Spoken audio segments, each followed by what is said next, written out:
Hi, I'm DMac with VerifyiQ.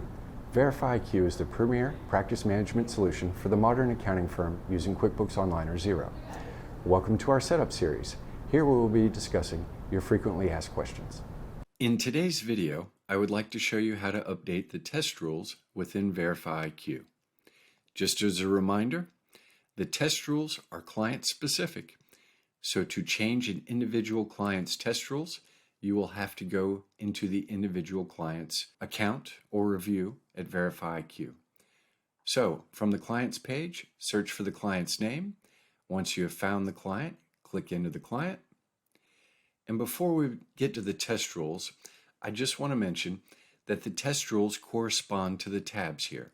So there's a test rule for reconciliation, general ledger, income statement, balance sheet, AR, and AP.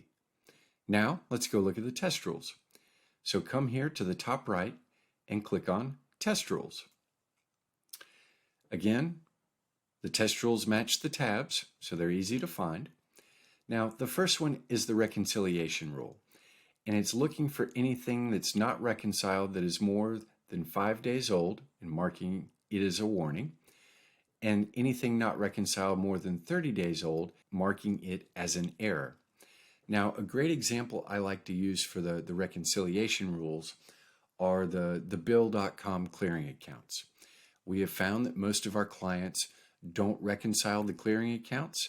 Therefore, you get a lot of false error messages since that account is not reconciled. Therefore, if you wish to exclude that account, come over here to the drop-down error, and then you can exclude any accounts from the reconciliation test rules. Next is the general ledger, and it's using keywords here. So it's looking for any repair account, maintenance, office, admin, supplies, tools, general, and looking at the transactions within these accounts to see if they are greater than your capitalization policy, the amount right here. So depending upon your client, you can adjust this to the correct amount, and we'll make it $2,000. Next up is the income statement, again using keywords. So it's looking for ask, clearing, suspense, miscellaneous, uncategorized, and making sure the balance is zero. All other balances should be positive except for net income. And the software is smart enough to recognize that your e-commerce clients might be using a discount, and it's making sure that balance is zero or negative. So it can differentiate between positive and negative.